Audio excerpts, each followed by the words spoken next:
I took 2 weeks off work in August 2016 to get away from everything. I was 29 back then, working in a dull logistics office in Bend, Oregon, mostly staring at spreadsheets and pushing paperwork around. Life felt boxed in. Everything I did was scheduled and timed.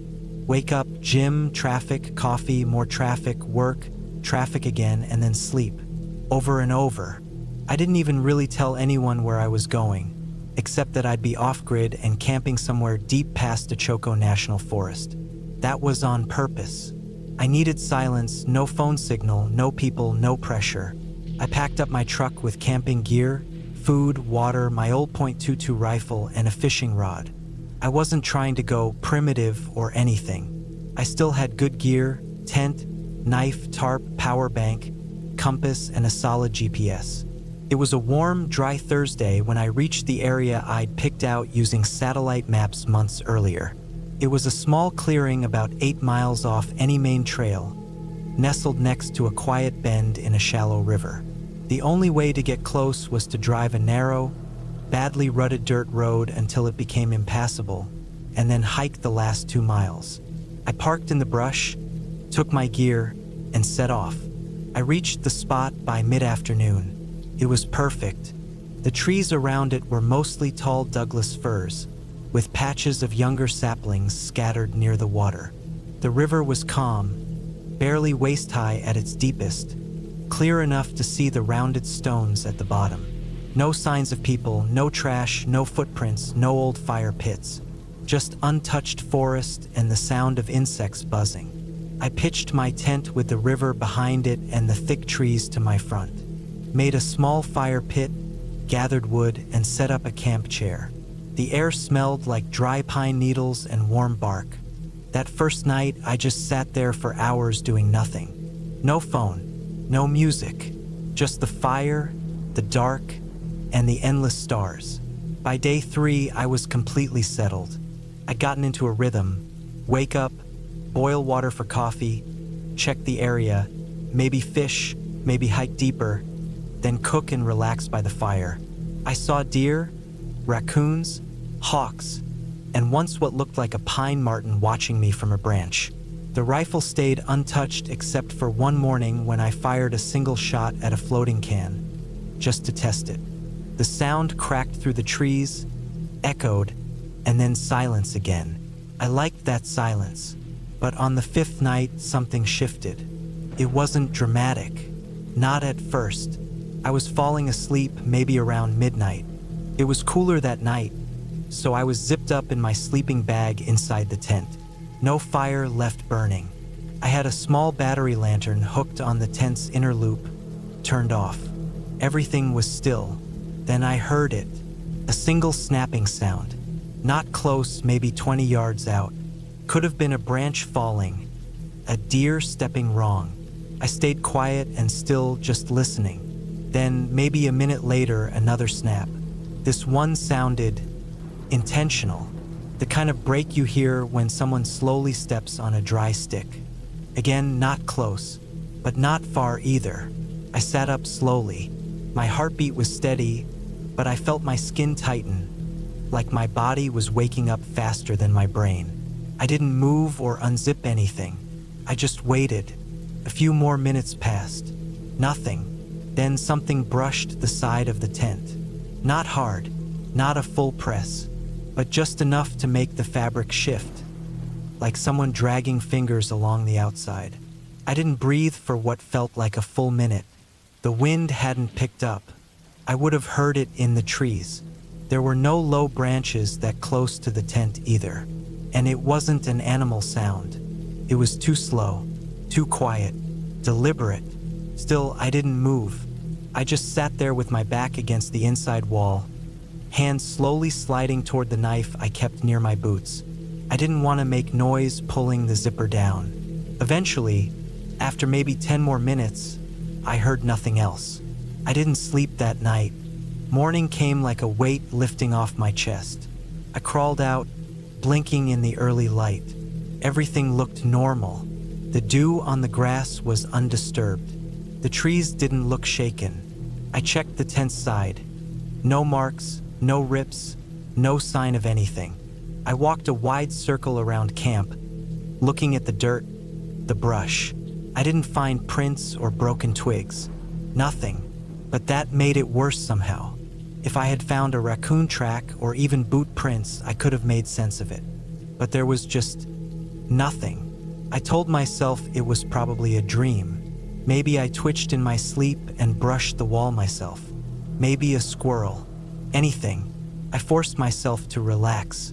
I didn't want to pack up over one weird night. But that night, it happened again. This time it was worse. Around 1 in the morning, after a calm evening of reading by the fire and feeling mostly at ease, I heard soft, steady footfalls near the tree-line. Not heavy, not running, just slow, even steps on pine needles and loose soil. I shut off the lantern. The fire had already burned low. The moon was barely a sliver.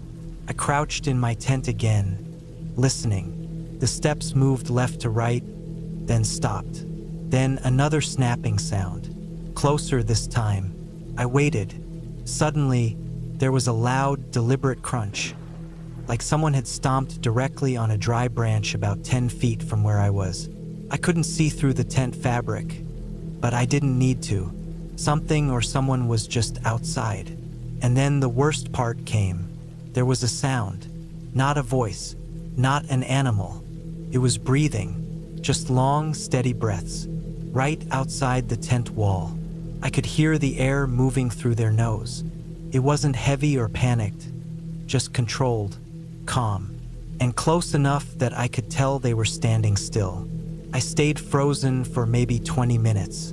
I didn't move, didn't make a sound. I was scared that even a shift of fabric might draw them closer. Eventually, the breathing stopped. I waited longer, well past when the fire had died completely, before unzipping the flap an inch and peeking out with the flashlight in hand. I didn't turn it on. I just stared into the pitch black. Nothing.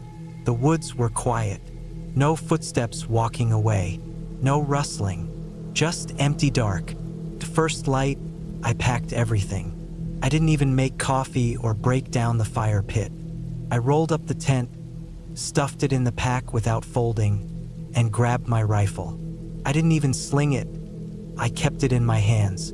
The trees felt too still, like they were watching. I started the hike back to the truck as the sun was still rising, the cold air burning my lungs from how fast I was moving. I kept turning around, but saw nothing. When I reached the truck, everything looked fine. No damage, no signs of anyone messing with it. I loaded up and drove out, bouncing down that rough dirt road like a bat out of hell. I didn't stop until I hit a gas station on the outskirts of Prineville.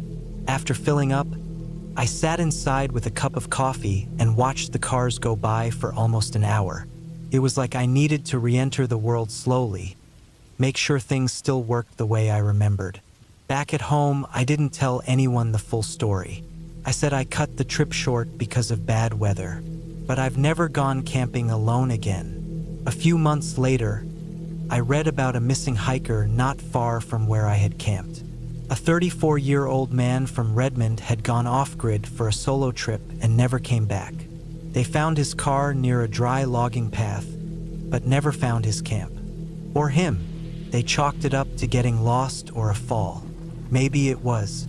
But I know what I heard out there. I've played it over in my head so many times. The footfalls, the way the sounds circled the camp, the breathing. It wasn't a bear. It wasn't some curious animal. It was someone watching, waiting. And I think if I had unzipped that tent just once, it might have ended differently. Now, when people ask if I still hike or camp, I just say I'm too busy. But the truth is, I don't trust the woods anymore. Not when they watch you like that. Not when they're quiet for too long. Not after that clearing by the river.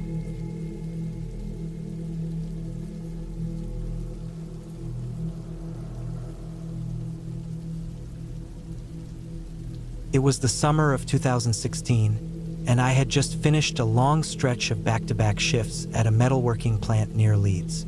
I was 33 at the time, single and worn out from the heavy machines, clanging metal and fluorescent lights. I needed a break from everything. My cousin Ben had mentioned this quiet little farm in the Yorkshire Dales that his friend's family owned. The family had moved abroad years ago and no one really stayed there anymore, but the land was still theirs. He said it would be the perfect spot to camp if I was looking for something peaceful and far from the noise. I took a week off work, packed up my old hiking bag, loaded the car, and drove out early on a Thursday morning. Took around 3 hours to reach the place. The farm wasn't marked on any GPS, but Ben had drawn out some rough directions on the back of a delivery invoice. After a bit of getting turned around, I finally reached a rusted old gate tied with a bit of rotting rope. The road beyond it was little more than 2 deep tire tracks disappearing into tall grass. Once through the gate, the road turned into gravel, then dirt, and eventually opened up into a wide clearing. The farmhouse stood there, wooden, weathered, and leaning a bit to the right like it had given up resisting the wind a long time ago. Its paint was faded, the windows streaked with dirt, and the barn next to it had half a roof missing. The grass around everything was knee-high and full of buzzing insects. It looked like no one had been here in years. I parked the car on the side of the clearing and walked around to check the area.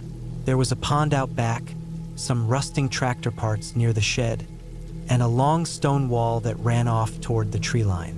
I didn't plan to stay inside the farmhouse. Looked like it might collapse if I leaned on it too hard. I set up my tent in the open field a bit away from the house, where the ground felt dry and level. By early evening, I had a small fire going and dinner heated up on my portable stove. The sun went down slow, turning the sky orange behind the hills, and the quiet felt like something out of another time. That first night was peaceful. I fell asleep to the sound of wind rustling the grass and a few crickets chirping. The sky was perfectly black, stars shining like they never do back in the city. I woke up a few times to check around, force of habit, but nothing seemed out of the ordinary. Just a fox trotting by once, its eyes catching the firelight before it disappeared into the dark. The second day, I explored a bit further. I followed the stone wall out to where it curved behind a patch of trees and found a couple of old fence posts buried in the tall grass. The whole property must have been hundreds of acres once. I came across an abandoned well covered with moss and an iron lid half sunk into the ground. I didn't touch it. There was something about the way the grass grew around it. Too straight, too empty. I moved on and made a note to avoid that side. That night, I couldn't sleep as easily. It wasn't anything obvious. Just something about the stillness felt different. Like the quiet was thicker, heavier. Around 2 a.m., I heard what sounded like slow footsteps near the barn. Not an animal too steady. Not wind either. I grabbed my flashlight and poked my head out of the tent. I didn't see anything, but the barn door, which had been closed earlier, was hanging slightly open now. I know it was shut before. I'd leaned my gear bag against it when I checked the barn out that afternoon. The wind wasn't strong enough to move it like that. I stayed up a couple more hours, light off, ears open. Nothing else moved. No more sounds. Eventually, I drifted back to sleep. By day 3, I started to feel like I was being watched. Not constantly, just little moments. Like when I'd be filling my water bottle at the pond and catch myself glancing over my shoulder for no reason. Or when I'd hear rustling in the grass and stand perfectly still, only for it to go dead silent as if whatever was there was waiting too. I went into the farmhouse that afternoon, thinking maybe I'd stay inside for one night just to get off the ground. The inside was worse than I thought. Floor sagging, wallpaper peeled off in long, curled strips. Old furniture still sitting where it had probably been left a decade ago. Dust covered everything, and the smell of rot came from under the kitchen floorboards. I didn't stay long. I decided the tent was still safer. That night, the wind picked up hard. It howled across the hills and bent the trees in the distance. I had trouble keeping the fire lit, so I gave up and crawled into the tent early. Around midnight, I heard what sounded like a dry cough out in the grass. Not an animal sound. Human. I froze, every muscle in my body locked in place. I stayed still, listening, not even breathing for a second. Then came the sound of grass brushing against denim or cloth, like someone dragging their legs slowly through it. I reached for the knife I kept beside my sleeping bag. I waited. The sound didn't get closer, but it didn't leave either. It circled the tent. Slowly. Crunch, crunch. Pause. Then again. No light. No talking. Just footsteps in the dry grass. I didn't move the whole time. I don't know how long it went on. Maybe 10 minutes. Maybe an hour. Eventually, the steps faded out toward the trees. I didn't sleep at all. I waited for daylight like I was waiting to be pulled out of freezing water. At dawn, I got up and checked around the tent. The grass had been flattened in a ring all the way around. It wasn't a deer path. The circle was too perfect, too close. There were boot prints, old, heavy ones, deep enough to leave dents in the dry dirt. My gear hadn't been touched, but I still packed everything up by noon. I wanted to be ready to leave the second something didn't feel right again. Before I left, I checked the barn one last time. The door was open again, wide this time, even though I tied it shut the day before using wire from a fence post. Inside, something had been moved. There was a broken shovel handle in the corner that had been sticking straight up before. Now it was lying across the floor. Straw had been swept to one side, like someone had dragged something heavy through it. I didn't waste time trying to figure out what. I walked out, closed the barn door, and left the wire on the ground. I didn't want to touch it again. I drove off the farm just after midday, barely stopping to close the gate behind me. Once I hit the main road, I didn't slow down until I was back on the motorway. I never told Ben what happened. I never went back. A few months later, I looked up the property just out of curiosity. Found a local article from years back about a missing hiker who was last seen near that area in 2009. No body was ever found. Just a parked car at the edge of a field and a burned-out fire pit with some old clothes nearby. I don't know who or what was out there those nights, but I know it wasn't just an animal. It wasn't wind. It was someone who knew the land better than I did. Someone who waited until I was alone, asleep, and vulnerable. It's been almost a decade now, and I still don't go camping alone anymore, especially not on someone else's land. And I never, ever ignore a strange sound in the dark, because I know now that the most dangerous thing in the middle of nowhere isn't a ghost, it's another person. And they don't need to say a word to ruin your life.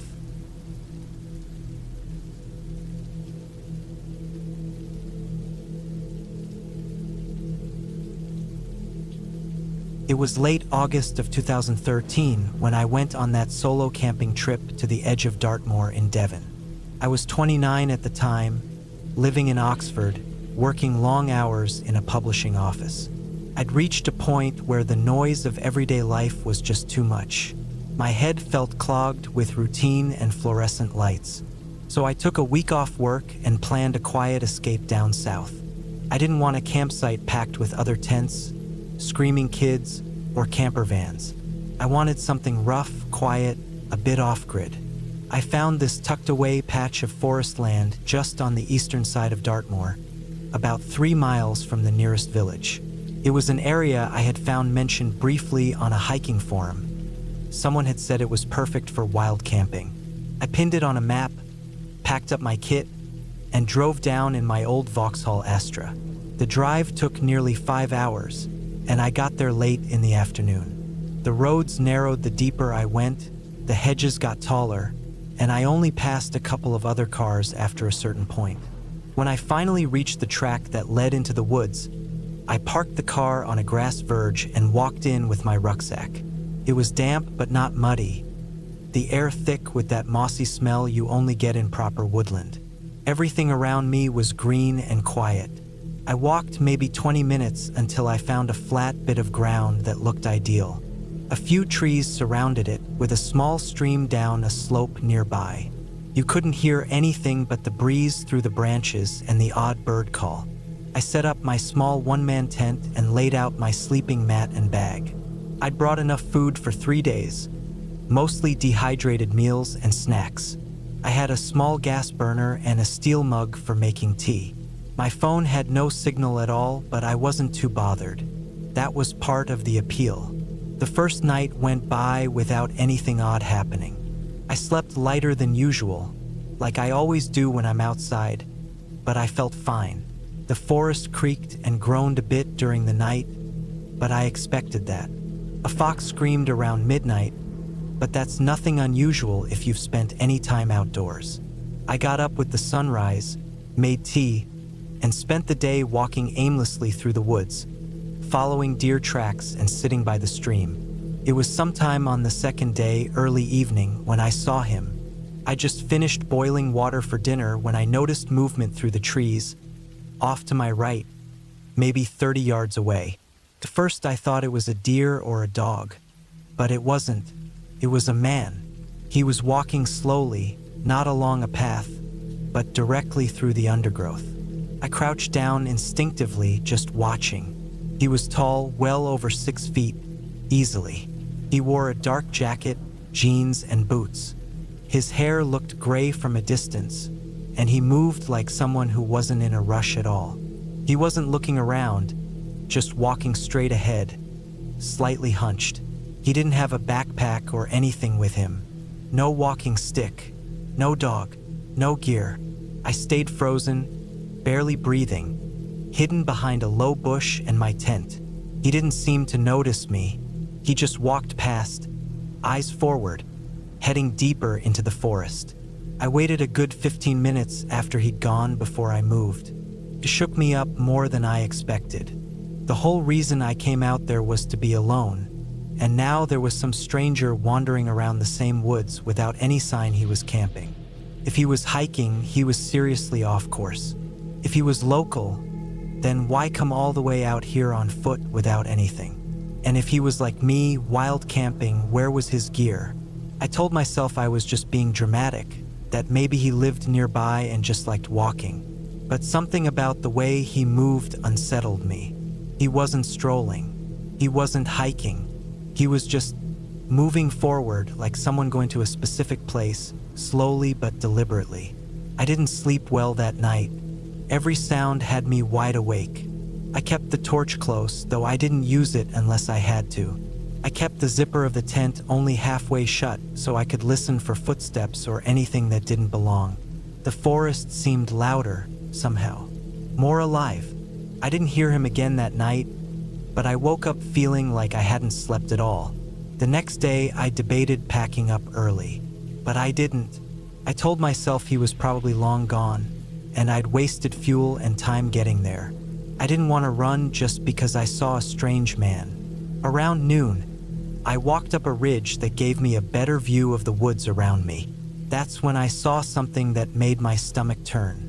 On a tree about 50 feet away, a low oak near the ridge's edge, someone had nailed a bit of fabric to the trunk. It looked like a shirt, faded red, torn down the side. There was something sprayed above it in white paint, letters I couldn't read from that distance. I thought it might be a marker or a joke, but I didn't like how it looked. It didn't look like something hikers left behind. It looked deliberate and old. I walked back toward camp fast, not running, but not taking my time either. I felt exposed suddenly, like I wasn't just a visitor in the woods. I was being watched. When I got back to my tent, everything looked the same. Nothing was missing or moved, but I had this overwhelming sense that someone had been there. You know that awful, crawling feeling on the back of your neck? Like when someone is standing behind you, even when no one's there. I made up my mind to leave first thing in the morning, but I should have left right then. That night, I barely ate. I kept the tent zipped but stayed fully dressed, boots on just in case. I even had my pocket knife beside my sleeping mat. Not that it would have done much. My torch's battery was down to 1 bar, and my phone was completely dead. The forest was absolutely silent, dead still. Even the breeze was gone. I stayed up until about 3 in the morning, when I finally dozed off out of sheer exhaustion. That's when I heard footsteps. Not animals, not birds. Human footsteps walking carefully through dry leaves. I didn't move. I kept my eyes shut and breathed as shallow as I could. The steps stopped just outside my tent. I knew exactly how far because the ground shifted slightly under the weight. Not a sound from the trees, just the silence and the weight of someone standing right there. They didn't speak. They didn't move around. They just stood there for what felt like 10 minutes. I could hear them breathing slow, nasal breaths through the nose. Then I heard a soft, wet sound, like something being placed on the ground just outside. Then nothing. No more steps. No more breathing. I waited another hour before I even unzipped the flap an inch. When the sun finally came up, I crawled out of the tent, cold and stiff. The first thing I saw was a small piece of folded paper placed directly in front of the entrance. It had no writing on the outside. I didn't want to touch it, but I forced myself to open it. Inside was a torn photo.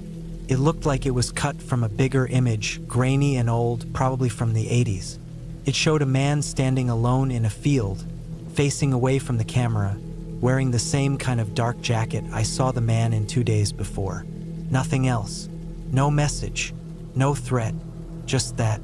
I packed everything in 15 minutes. Didn't eat. Didn't drink. Just stuffed the tent into its sack, grabbed my bag, and made for the road. I kept checking behind me the whole way out, jumping at every sound, though the forest stayed dead quiet. When I reached the car, I almost cried. I threw my gear in the back and didn't stop driving until I was halfway to Bristol. I checked into a Travelodge and slept for 14 hours straight. When I got home, I threw away the photo. I don't even know why I kept it as long as I did. I never reported anything. I wouldn't have known what to say. A tall man walked through the woods and left a photo outside my tent? No one would take that seriously. I haven't gone wild camping since. I still hike sometimes, but always near people. Always with signal. I've thought a lot about who that man might have been, what he was doing out there. I still don't know. Maybe he was just strange and harmless. Maybe he wasn't. But that feeling I had, the absolute certainty that he knew I was there, that he was watching me from the moment I arrived, that's the part one can't shake. And I know deep down that if I had stayed one more night, I probably wouldn't be here to write this.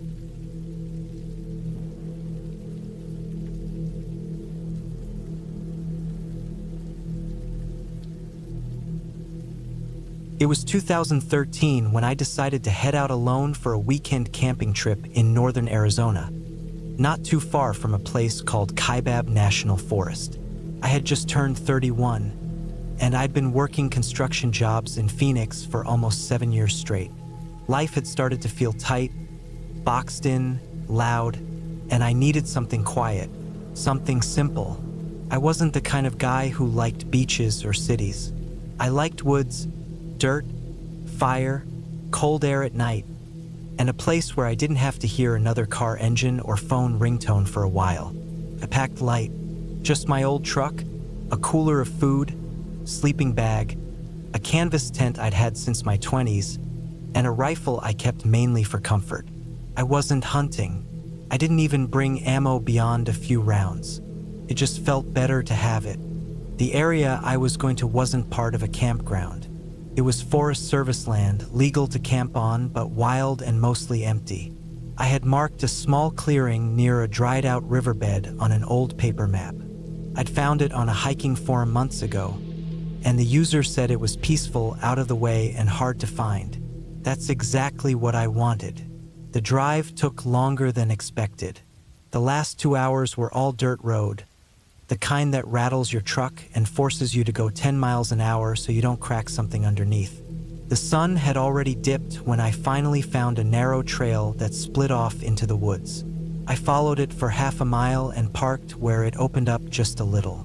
From there, I carried my gear on foot another 200 yards into the clearing. It was everything I hoped for. Flat, quiet, surrounded by tall pine, and no sign that anyone had been here in a long time. No boot prints, no trash, no tire tracks. Just pine needles and silence. That first night went smooth.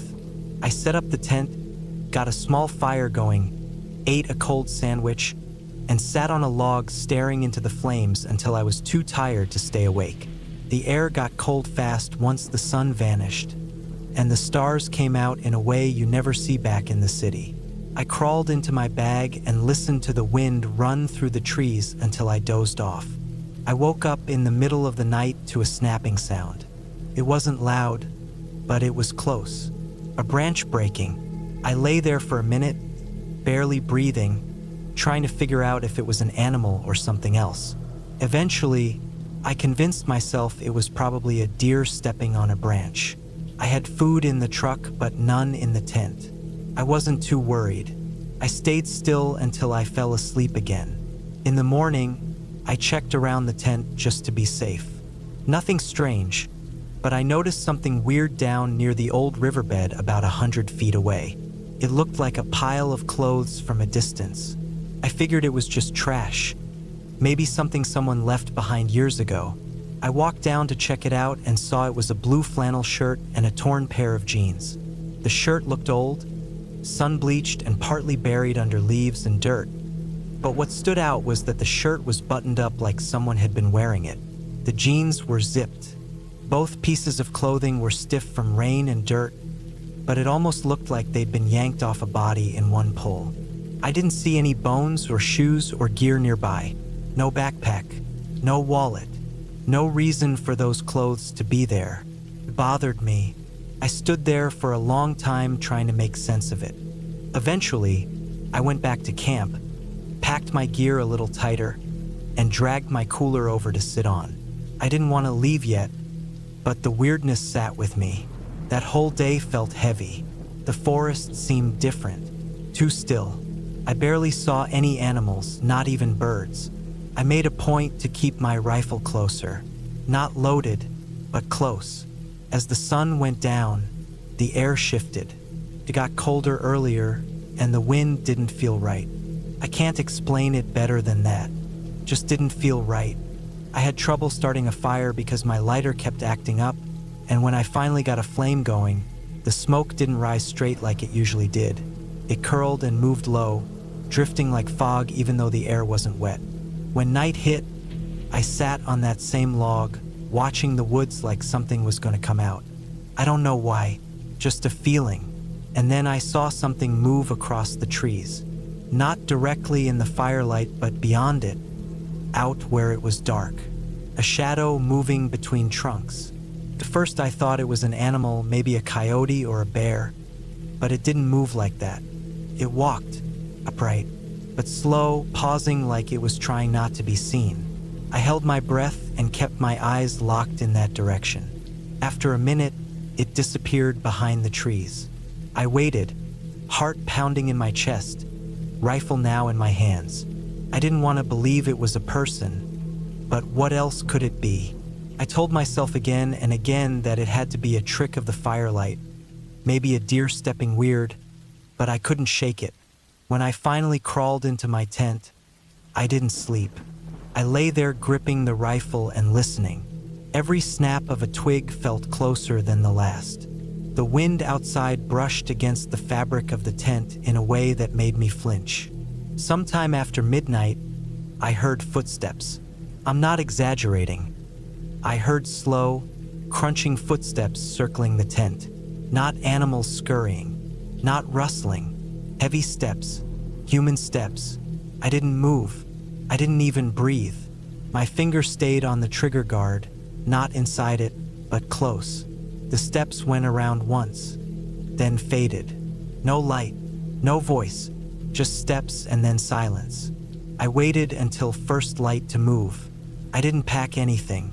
I just grabbed the rifle and crept outside to look. Nothing, no one, no prints, not that I could find anyway.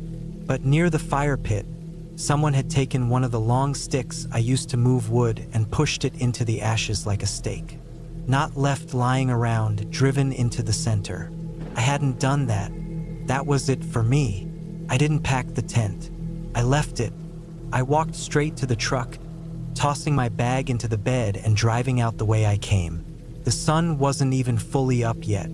Every time I hit a bump or the trees closed in too tight, I felt like I was being followed. That something was just out of sight behind the next tree or rock. My hands didn't stop shaking until I hit pavement an hour and a half later. I never reported it. What would I say? That I found clothes near a riverbed and heard footsteps at night? That someone maybe walked around my tent? There was no real crime, no proof. I told a few people that the trip was peaceful, but I just wasn't in the mood to stay.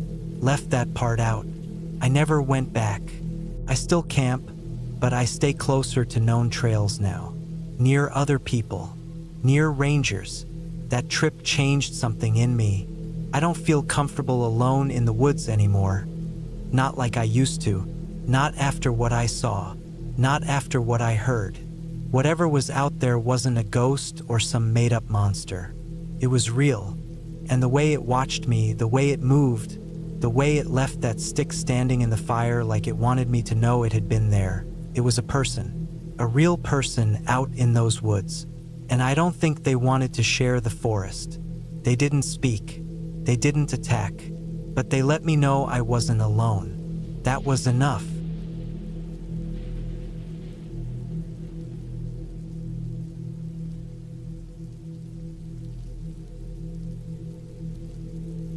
It was late October 2014, and I was 29 at the time. My name's Daniel. I'd driven from Milwaukee to a quiet patch of forestland near Iron River, in the northern part of Wisconsin, close to the Chequamegon National Forest. I'd hunted that area once before with my cousin 2 years earlier, but this time I came alone. The plan was simple. 4 days in the woods, just me, my gear, a rented 4x4, and the hope of finally getting a clean buck before the cold settled in for good. I pulled off a dirt trail that was barely wide enough for the truck and parked beside a dry creek bed that curved around the base of a wooded hill. It was the kind of place where you could walk 10 minutes in any direction and not see a single footprint or broken twig from another person. I liked it that way. Too many of the popular public lands had turned into camping resorts filled with weekend warriors who didn't know the difference between a deer and a dog. By the time I set up my tent and made a small fire with deadfall branches, it was already getting dark. The air had that sharpness to it, the kind that makes your nose sting and your breath look like smoke. I didn't mind the cold, but I always made sure to wear layers.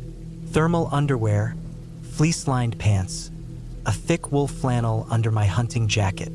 I didn't bother with a camp stove or anything fancy, just a metal grill rack, some canned food, and my hunting rifle, an old Remington 700 I'd been using since I was 19. That first night was quiet. I stayed up watching the fire crackle and listening to the forest settle. The occasional rustle in the brush, maybe a raccoon or something nosing around. I didn't see any animal tracks when I walked around before bed, but I did hear something faintly, like slow, heavy steps on damp leaves, maybe 50 feet uphill from camp. Figured it was a deer. Nothing else came to mind. The second morning, I set out before sunrise, hiking up a narrow game trail that wound between the trees. The forest was dense in some places, with old birches leaning over and fallen logs littering the ground, and in others it opened up to little clearings filled with long grass and scattered pine needles. I hiked deep, probably close to 3 miles in, before I stopped, climbed into a tree stand I'd scouted a couple years back, and waited. For 6 hours I sat in the cold, my gloves clutched around the rifle, my eyes scanning the undergrowth for movement. Nothing showed, not a single deer, not even a rabbit or a squirrel. It was strange. By the time I hiked back to camp, I noticed something off. A stick had been wedged upright into the center of the trail, like someone had jammed it in there on purpose. It wasn't there that morning. I stared at it for a long while, then stepped around it and kept going. I didn't like it, but I told myself it could have been a branch that just fell weird. That night, I didn't make a fire. I felt exposed for some reason. Instead, I stayed inside my tent, chewing on cold jerky and listening to the wind rattle the branches above. A couple times, I swore I heard footsteps again, but not from one direction. They were from all around, distant and slow, like someone circling the tent over and over, but never getting closer than maybe 30 feet. When I unzipped the flap and pointed my flashlight out, I saw nothing, just trees, silence, and fog starting to creep in between the trunks. I barely slept that night. The third day, I stayed close to camp. I told myself I was just tired, but truth was I didn't want to hike deeper into those woods. Something about the silence was getting to me. It was too complete. No birds, no squirrels, no insects. It was like the whole forest was holding its breath. I walked maybe half a mile from camp, sat by a tree with a good view of a small ridge, and waited. Still nothing. No movement. No tracks. When I got back, there was a second stick jammed into the trail right next to the first. This one had something tied to the top, thin strands of bark twisted into a knot. It wasn't random. It looked deliberate. My heart thumped when I saw it. This wasn't wind or nature or coincidence. Someone was out here, watching, maybe playing games. That night, I didn't sleep at all. I sat up inside the tent with my rifle across my lap and a flashlight in my hand. I kept the fire out again. Hours passed. At one point, I thought I saw movement in the trees beyond the creek bed. Just a shadow, quick and low to the ground. I didn't check. I didn't want to leave the tent. I just sat there, frozen, trying to convince myself I wasn't being hunted. By morning, I'd made up my mind. I packed everything as fast as I could, barely eating, barely checking to make sure everything was properly stowed. I didn't care. I just wanted to leave. As I hauled the gear to the truck, I noticed something that made my stomach twist. On the side of the truck, just above the rear wheel well, were muddy handprints. 5 of them, all small, thin, and low to the ground, like a child had pressed their hands against the truck while crouching. I hadn't seen them the night before. They weren't mine. I got in, locked the doors, and turned the key. The engine clicked, then nothing. Dead. I tried again. Same thing. I didn't scream, but I came close. I just sat there, both hands gripping the wheel, staring through the windshield at the quiet trees, waiting for something to move. After a few minutes, I climbed out, popped the hood, and checked the battery. The cables were fine. I followed them with my eyes, then stopped. The cable had been cut, clean, like with a knife. That's when I heard movement behind me. Fast, from the creek bed. I turned and saw nothing, just shadows between trees and mist crawling up from the wet earth. I grabbed my rifle and my pack and just ran. I didn't even follow the trail. I ran straight through the woods, branches slapping me, rocks underfoot, my breath burning in my chest. I ran until my legs gave out and I had to crawl behind a fallen tree to catch my breath. The silence was thicker now, heavier. I could feel it pressing on my back. Then I saw it, a figure, low to the ground, pale, not crawling, but walking with an unnatural gait, like its limbs weren't working right. It passed 20 feet in front of me, slow, head turning like it was sniffing the air. Its arms were long, too long. I held my breath. The thing didn't see me. It moved off into the trees, silent as fog. I waited there for hours. I didn't move until I was sure the sun had risen fully. Then I walked, not to the truck, not back to camp, but straight east, using the sun to guide me. I walked until I reached the edge of a logging road, flagged down a passing pickup, and begged the driver to take me anywhere with cell service. I didn't even look back. Later that week, I returned with a tow truck and 2 friends. We found the truck right where I left it. The handprints were gone. The sticks were gone. but the cut cable was still there, clean as ever. Nothing else was touched. Not the tent, not the gear, not even the food. I haven't gone hunting since. I don't talk about it much, not even with family. I don't know what I saw. I don't have a name for it. I just know it was real. Too real. And I don't care if anyone believes me. All I know is that those woods aren't empty. And whatever's out there, it doesn't want company.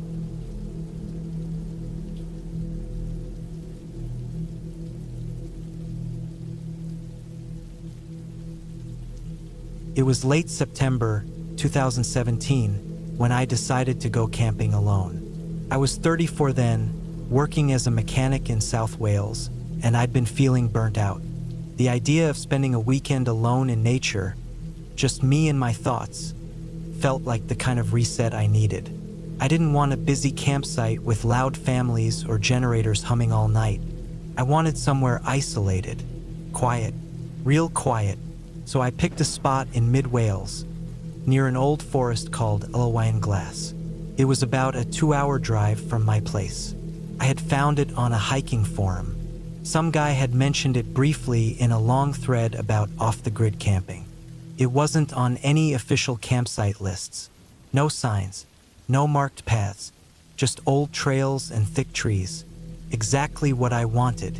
I packed light tent, sleeping bag, basic food, water, a small spade, and a few tools. I didn't plan to make fires. I just wanted peace. I reached the trailhead around 3 in the afternoon, parked on a rough lay-by, and started hiking into the trees. The path wasn't easy to follow, but I had saved a GPS point someone posted. I walked for a little over an hour until the trees opened up into a small clearing. It was perfect. Level ground, soft moss, and no sign of trash or past campers. It looked untouched. I set up my tent and sat down with a protein bar and some water. The air was cold, still, and quiet, just the way I liked it. I didn't even see birds. The light started fading early, and by 6 the whole place felt dim. I crawled into my tent, wrapped myself in my sleeping bag, and dozed off listening to the breeze in the trees. But I kept waking up. Every couple of hours, my body jolted awake like something had shifted nearby. I'd sit up, look around through the mesh, but nothing moved. No lights, no sounds. It wasn't fear exactly, just that feeling when your gut tells you something's different, even if you can't explain what. Next morning, I felt stiff and annoyed. I made myself some instant coffee with my camping stove and paced around to warm up. That's when I noticed the ground near the edge of the clearing looked a little odd. Not fresh exactly, but disturbed, like someone had dug there a long time ago and covered it lazily. The grass was thinner, patchier, and the dirt was a different color. At first, I told myself it was nothing. Maybe some animal had burrowed, but I couldn't shake the feeling. I had my small spade in my bag. I figured I'd dig around a little. Just curiosity. I didn't expect anything. I started scraping at the dirt slowly. The top few inches were dry and clumped, but underneath was darker, looser soil. Easier to dig. And then I heard the sound. A soft clink. Metal hitting something. I slowed down, brushing the dirt with my hands. My fingers hit plastic, thick, hard plastic. A corner of something. I kept clearing around it until I realized it was a bag. One of those old military-style duffel bags. Olive green, faded, zip-tight and heavy. Heavier than it should have been. My first thought was tools. Maybe some hunter buried extra gear. But I didn't see rust or age on the zipper. It looked too clean. I pulled the whole thing up and opened it right there. My heart was already pounding. I had no reason to be scared, but something about that bag being in the ground didn't sit right. Inside, wrapped in layers of clear plastic, was money, packs of cash, notes rubber banded in bundles. I didn't even try counting it. I just stared. I could see that it wasn't fake. The edges were clean, no mold, no dirt, like it had been packed properly and buried for safekeeping. There was something else under the cash. a black cloth bundle. I reached in and pulled it out. A handgun. It was small, black, heavy. Not rusted, just a bit dirty. Whoever buried this knew what they were doing, and they meant for it to stay hidden. I sat back and tried to think straight. My first instinct was to put everything back. Bury it again, pretend I never saw it. But I couldn't. Something about digging it up made it mine, whether I liked it or not. I zipped the bag and dragged it over to my tent. I didn't want to keep it, but I also didn't want someone else finding it if I left it out. I spent the next hour pacing the woods, trying to think what to do. I had no signal out here, no chance to call the police until I hiked back. Around mid-afternoon, I heard something far off, like a twig snapping, but heavier. Not an animal, something big. I stood still and waited, listening. Nothing else came, but the feeling I'd had the night before, that weird edge of alertness, was back. I didn't sleep that night. I lay in my sleeping bag with my headlamp off, just watching the walls of the tent, waiting. Every sound made me flinch. Wind in the branches, distant rustling, but no footsteps, nothing human. Next morning, I packed up fast. I didn't eat. I just stuffed the tent into my pack, grabbed the bag, and started hiking back. Every time I stopped to catch my breath, I felt like I was being watched. That awful crawling feeling on the back of your neck. I made it to my car and threw everything into the back seat. I was about to start the engine when a van passed me. Slow. Old white panel van, no markings, dusty windows. Kept driving, but it didn't feel right. There hadn't been any cars when I got there. None on the road the whole way in. I drove straight to the nearest town, pulled into a petrol station, and went inside. They had weak signal, but it was enough. I called the local police and told them what I found. I didn't mention the van. They came within the hour. I handed over the bag without hesitation. 2 officers and a plainclothes guy asked me a lot of questions. Where I found it. When. Did I touch anything else? I told them everything. No lies. They didn't say much back. Just that I'd done the right thing. That was it. Weeks passed, and I didn't hear anything. Then one morning I got a letter. No return address.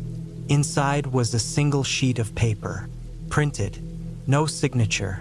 It said, "You were lucky. Don't go back." I never told anyone about the letter. I burned it that same day in my garden fire pit. Maybe it was someone trying to scare me. Maybe it was from someone who had buried that bag. I don't know. All I know is I never went camping alone again. I sold the gear, got rid of the tent. I even avoided that part of the country altogether. Something about that place was wrong. And whatever I walked into, whatever story I interrupted, was still unfinished. But it wasn't mine anymore, and I wasn't about to find out how it ended.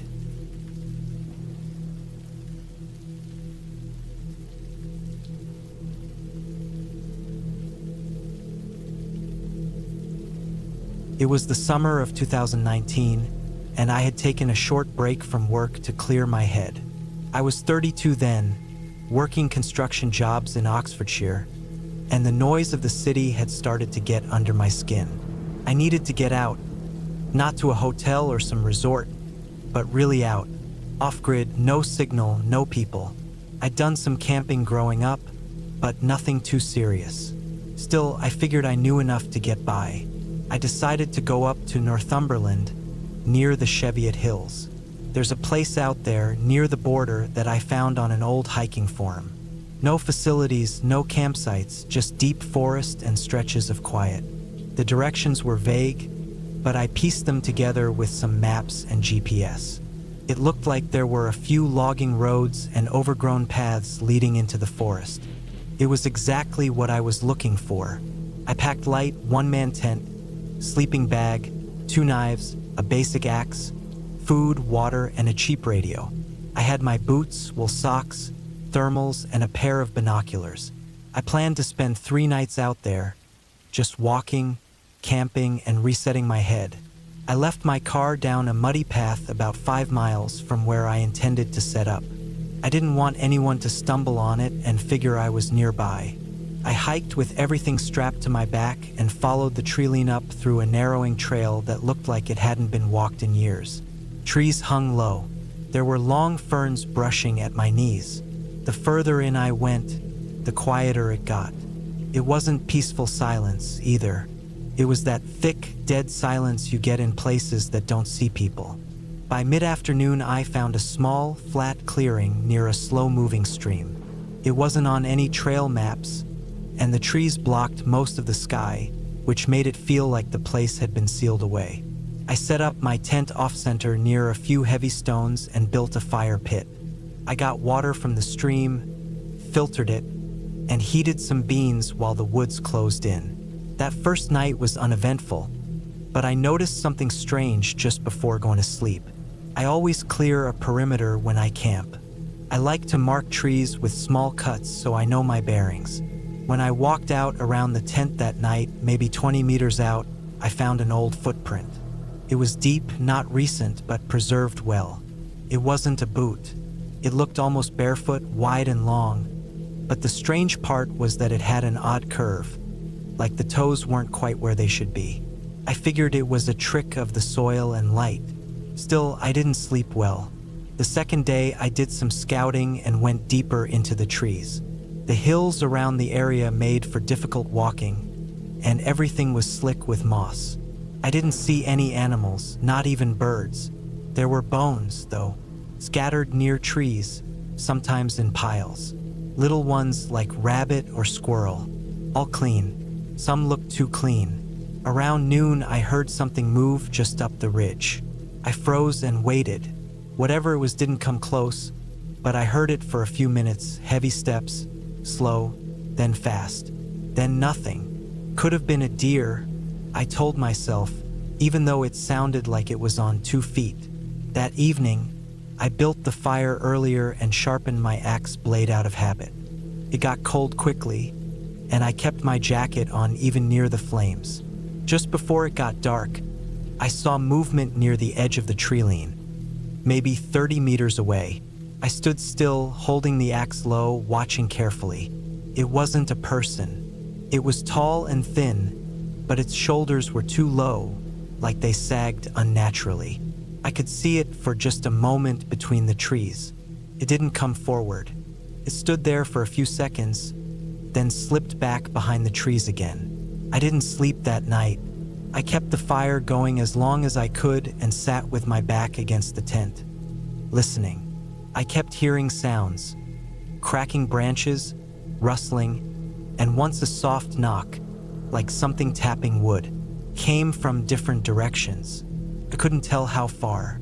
Every time I turned, I saw nothing. By morning, the air was damp and the firewood was nearly gone. I made up my mind to pack and head out, even if it meant hiking back through the dark. I started breaking camp when I noticed something that made my stomach sink. The stones I had set around the fire pit, one of them had been moved, not rolled or kicked, moved like it had been picked up and set a few inches to the left. I hadn't done it. I was sure of that. I packed up fast. I didn't eat, just grabbed everything and strapped it down in record time. I took the path back the way I came, heading toward the logging road that would lead to the car. I made it about halfway before I saw it again. It was down the hill from me, standing beside a tree, motionless. I couldn't see the face, just a long, pale body, too thin. The skin looked wrong.